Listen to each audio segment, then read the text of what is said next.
ஆத்தா பத்தி எல்லாம் தப்பா பேசாத. என்ன தப்பா பேசாத? பின்ன என்ன பிள்ளை, ஆடி மாசம் புருஷன் முன்னாடி சேர்ந்தா குடும்பத்துக்கு ஆகாதுன்னு ஆத்தா சொன்னாங்க. அது நியாயம் தானே? என்ன வாயா உட்காரியா? ஆடி மாசத்துல புருஷன் பொண்டாட்டிங்க ஏன் ஒண்ணு சேரக்கூடாது தெரியுமா? அது நான் ஆத்தா கிட்ட கேட்கல. அதானே பார்த்தேன். என்னைக்காவது ஆத்தா கிட்ட திருப்பி கேள்வி கேட்டிருந்தாத்தா நீ எப்போ உருப்பிட்டு இருப்பியே. அது சரி, ஆடி மாசம் புருஷன் பொண்டாட்டி ஏன் சேரக்கூடாது? இப்ப அது இல்ல பிரச்சனை. நான் பேச வந்தது ஒரு முக்கியமான சமாச்சாரம். இதுக்கு முதல்ல பதில் சொல்லு. ஆடி மாசம் புருஷன் பொண்டாட்டி ஏன் சேரக்கூடாது? ஆடி மாசத்துல புருஷன் பொண்டாட்டி ஒண்ணு சேர்ந்தா சித்திரை மாசத்துல குழந்தை பிறக்கும். சித்திரை மாசங்கிறது சரியான கத்திரி வெயில். அந்த நேரத்துல கர்ப்பஸ்திரீக்கு பிரசவ வேதனை வந்தா ரொம்ப ஆபத்தா இருக்கும். அது மட்டும் இல்ல, அந்த நேரத்துல பிறக்கிற குழந்தைங்களுக்கு அம்மங்கிம்ம மாதிரி ஏதாவது பெரிய வியாதி வரும். அதனாலதான் ஆடி மாசத்துல புருஷன் பொண்டாட்டி ஒண்ணு சேரக்கூடாதுங்கிறது. என்ன ஒரு நியாயம், என்ன ஒரு தர்மம், என்ன ஒரு தத்துவம்! உனக்கும் உன்ற குழந்தைக்கும் எந்த வில்லங்கமும் வரக்கூடாதுன்னா ஆத்தா அக்கறையோட சொல்லி இருக்கு. அதுக்காக உலகத்துல யாருமே 6 மாசத்துல ஒண்ணு சேர்றது கிடையாதா? சேருவாங்க. பின்ன அது எப்படி சேர்ந்தா குழந்தை பிறந்துருமே? குழந்தை பிறக்காமலேயே சேர்றதுக்கு ஒரு மருந்து இருக்கு. என்ன மருந்து? நீ வச்சிருக்க? வச்சிருக்கேன்.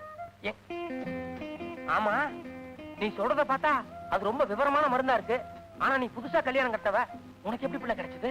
உனக்கு எப்படி ஆடி மாசம்னு சொல்லி கொடுக்க ஒரு ஆத்தா இருக்காங்களோ அதே மாதிரி எனக்கு ஒரு பாட்டி இருக்காங்க.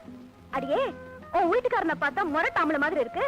ஆடி மாசத்துல தள்ளிப்படுன்னு தகராறு பண்ணாலும் பண்ணுவாரு. எதுக்கும் இதை கையில வச்சுக்கன்னு வலுக்கட்டாயமா கொடுத்து விட்டாங்க. சும்மா சொல்லப்படாது. கிளவி ஏகப்பட்ட சமாச்சார கைவசம் வச்சிருக்கு. அந்த மருந்து எடு. அது எதுக்கு இப்போ? எடுப்புல. உன்கிட்ட கொஞ்சம் பேசுனியா? ஐயோ, முதல்ல மருந்து எடுப்புல. ஆம்பளை நீயா தெரிஞ்சுக்க வேண்டிய சமாச்சாரம் வெக்க இல்லாம என் வாயை புடுங்குறியே. படிப்பறிவு இல்லாம போச்சு, அதுக்கு என்ன பண்றதாமா?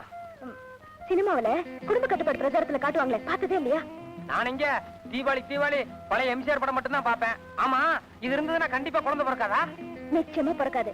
ஆடி மாசத்துல மட்டும் இல்ல, 2 குழந்தைங்களுக்கு அப்புறம் நாம தினமும் யூஸ் பண்ண வேண்டிய சமாச்சாரம். குடும்ப கட்டுப்பாடுக்காக கவர்மெண்டே கண்டுபிடிச்சிருக்கிற சாதனை இது. கவர்மெண்ட்ல இவ்வளவு வசதியான ஏற்பாடெல்லாம் பண்ணிக்கிறாங்க. இத்தனை நாள் நமக்கு தெரியாம போச்சா? எங்கே போற? ஆத்தா கிட்ட காமிச்சிட்டு ஆத்தோ, எந்திரி எந்திரி ஆத்தா. என்னப்பா? கவலை விடு ஆத்தா. ஆடி மாசம் சேர்ந்தா கூட குழந்தை பிறக்காம இருக்கிறதுக்கு என்கிட்ட ஒரு மருந்து இருக்கு. மருந்தா?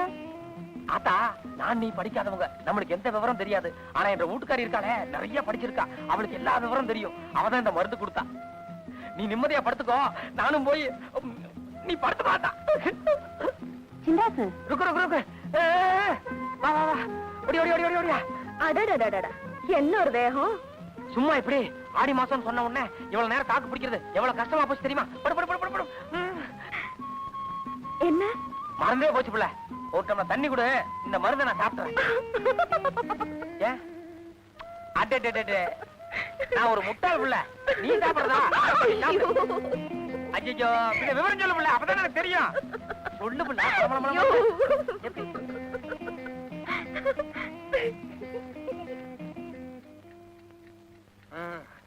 அப்பா, என்னமோ பேசணும்னு சொன்னிய பிள்ளை, இப்ப பேசி கேக்குறேன்.